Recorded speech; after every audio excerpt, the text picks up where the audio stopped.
Yo, what is up guys, Grim here, and in today's video we're going to do a short recap on Cold Blade Vortex, and we're also going to go through crafting the items you guys need to make this character a reality and make sure it's at maximum power. So Cold Blade Vortex, how did it turn out and what is it good for? So, I introduced it as the most powerful 100% delirium mapper in my opinion, and I think that still stands. I've yet to see anything that comes close to the survivability, the clear speed, and the overall power of Cold Blade Vortex. Assuming you can invest what's required to make it peak power, I think it's incredibly strong. Now, there is a few other things that you can do with the gear to kind of make it a little bit stronger for Cold specifically. And if you're interested in that, you can go check out some of the gear on a streamer called Ru2. But for the most part, I think that what we made is definitely one of the best mappers that you can make. And I think it serves its purpose fairly well.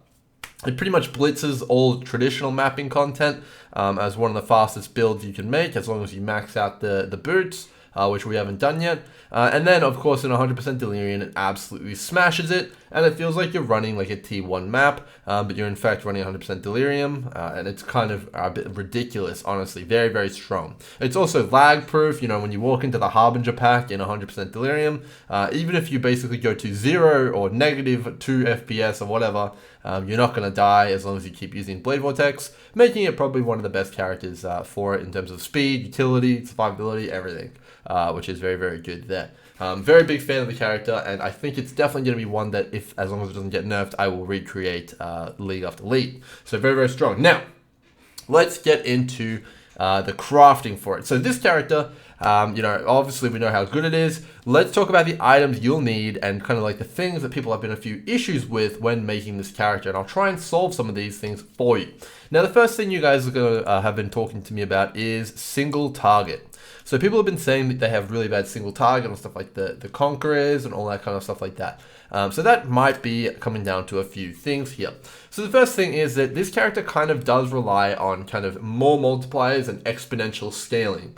And it does through both the weapons and of course the rings. Now this also is present on both the gloves and the helmet. So as you can see here, there's kind of exponential scaling on pretty much every single one of the pieces of items. So in the helmet, it's the minus resists and it's the +1 power charge. On the weapons, it's the +1 skill gems, that's a more multiplier. It's the fizz lightning, it's the cold conversion, all this kind of stuff like that here. The rings give +1 power charge and 100% multi between them. And the gloves, they give double more multipliers. They give cull and unnerve, that's like 25% more damage or something like that. So you can see here, without the full collection, if you're just missing the rings, you should just lose half your damage. So really, you do need to get like a pretty full package and get it as close as you can to all the pieces here to ensure that you get similar results. Now, another thing that could be affecting people on stuff like single target and Conquerors is that they're not playing the character correctly. So when you come up to single target, you need to make sure that you blow your cooldowns in the correct order. So I'll teach you guys what I do. So when you come up, you need to make sure you have maximum Blade Vortex and Inspiration charges. Make sure you have both Frenzy and Power charges active. You can get this just by making sure you run the map at speeds which are suitable, which is very, very good. And then you can also need to ensure that you have all of your Vial skills up and your flasks. So when you come up, you'll be on 10 stacks, you'll pop all of your flasks, and then what you want to do is hit Vial Righteous Fire, Vial Blade Vortex, and then you want to stand at a range which is hitting with your Blade Vortex and use Wave of Conviction continuously.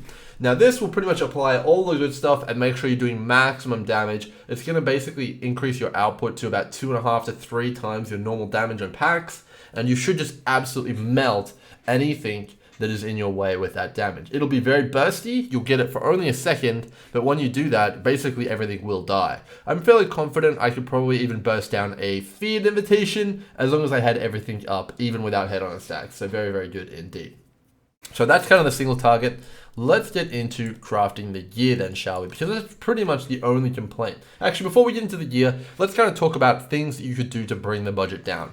People have been asking for a budget version of this guide. I never intended to make a budget version or like a step-by-step or anything like for this kind of character here. This was literally intended for me and my teammate Elesshar. I wanted to do 100% Delirium and what was the best character for it. And we just made it, and I decided to show people what it looked like, and then now everyone's, you know, they want to emulate that success. So, you know, let's go over what you could kind of do to bring the prices down.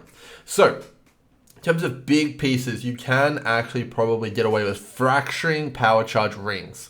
If you get someone with a power charge ring and you ask them to fracture it, so that's you bringing a fractured fossil and some other stuff in a resonator, and you probably pay them a fee, then you can fracture their ring and you'll guarantee get a +1 power charge ring.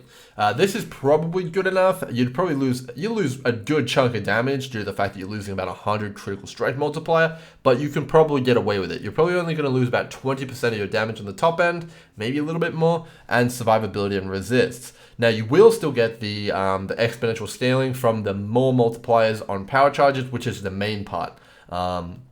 There, so you can probably fracture rings to bring the cost down by probably like 80 exalts, and that'll be really good. Let me just get the ND here. So yeah, you can probably fracture the rings. Most of the other pieces, though, you're going to probably require to do what you saw in the 100% Delirium video. Maybe you could get away with not having, for example, maybe you could get away with not having the gloves, possibly, but that's about 25% more damage that you're losing there as well. So you see, it's just, you're going to have to make sure that you do have most of the gear. The weapons are pretty much essential for maximum damage. Alright, so now that we've kind of covered that, it's mainly the rings that you can save money on. Let's get into the crafting guide. So, we have put together a really awesome spreadsheet here. Me and Elesshar have put this together for you guys, which is going to have a step-by-step of how to make every single item at every single point and what to do. Now, we created this guide with the intention that you wouldn't have much crafting knowledge. If you have a bit more crafting knowledge, you can save money here and there along the way if you know what you're looking for, but this is a foolproof guide to making the items so that you end up with them every single time, 100% of the time. Now, I'm not going to go through every single step here because I'd be here all day, but it's suffice to say, this will take you through exactly how to make these items. We've got the scepters here and how to make these. These are probably priority number 1 for the build, right behind the exploding chest, but you can kind of get away with a little bit of a less powerful exploding chest until you make the weapons. But yeah, the scepters are very important, and they're going to be really good. So scepters, the rings here, as I said, you can save money on the rings by fracturing them, but if you do get the power charge rings and you want to craft them up, this is how we did it. Very nice there. The chest is also a high priority piece, but you can get away with the non-Maven chest.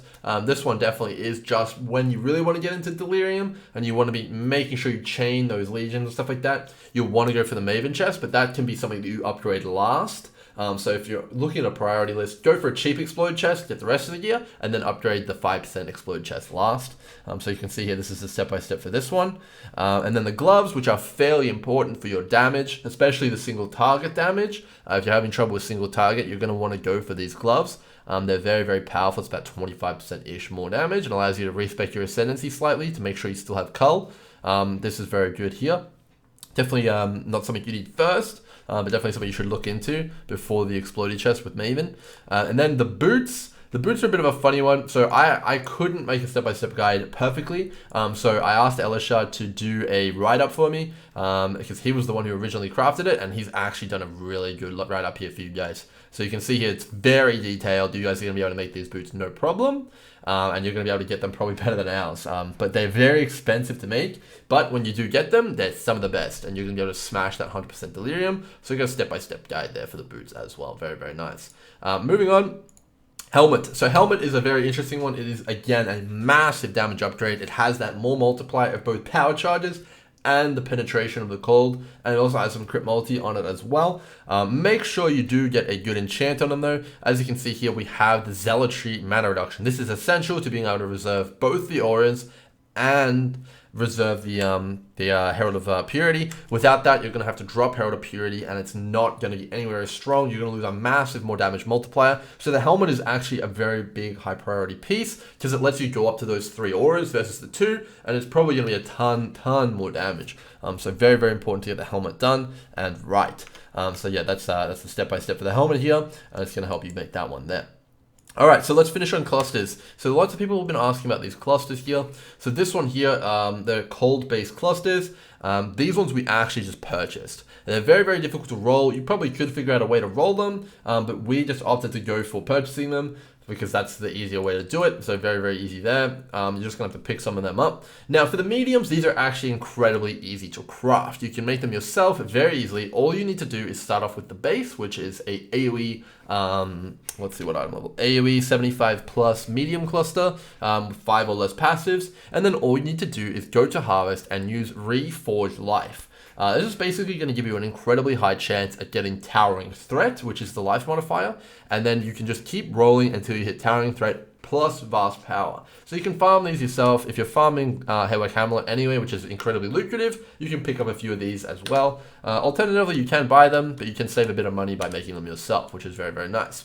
So all up, let's sum up Cold Blade Vortex. A fantastic character if you've got some cash to splash and you wanted to get into some high-end Delirium farming. It can easily smash T19 Delirium without any trouble at all if you want to go down that route. You know, it could do pretty much T16 Delirium with its eyes closed, and it's going to be suitable for any single map farming strategy you have which you're interested in, and it's probably going to be one of the fastest that can do it, and it's going to be super duper good. You can also get rid of your Cyruses. You can kind of do probably Shaper. You can do most bosses with the exception of probably the Feared. I would say it's pretty difficult if you execute mechanics correctly and you make sure you you know, sustain your Blade Vortex stacks and all that stuff like that. In terms of sustain, it's not the strongest character. You don't have any incredible defensive mechanics other than freeze. You can't snap back to full life like a Mom Miner can, but you do have damage enough to do all these content encounters, and it will be like, you know, a pretty good catch-all character if you want it to be that way. But yeah, just keep in mind, it's incredibly squishy, and it's not got the best regen, but you can do everything as long as you execute correctly. So all up, guys, it's definitely a character that if you're looking for a really good end game goal or like kind of a goal to go for, and you don't want to just stack mirrors, you could go for this character and it will pay dividends. You know, Delirium is still very profitable and it's very, very fun as long as you don't mind the looting. So I'd highly recommend this character. And definitely reach out to Elesshar and thank him for all of that work that he put into that spreadsheet. He is the man behind crafting these items and many items that we'll see in the future. And he's actually created a YouTube channel. Nothing's on here yet, but if there's going to be any further crafting videos, they will be on Eleshar's channel. So I'll leave a link in the description for his channel here. If you're interested in crafting and maybe some future crafting videos, definitely go subscribe to him and maybe he'll make some in the future, which would be really, really cool. So yeah, with all that said, guys, hope you've enjoyed the video. If you have any other questions about Cold BV, feel free to hit me up on my stream or in the comments. I'll try and answer as many as I can. But with all that said, guys, I'll see you guys in the next one. Cheers.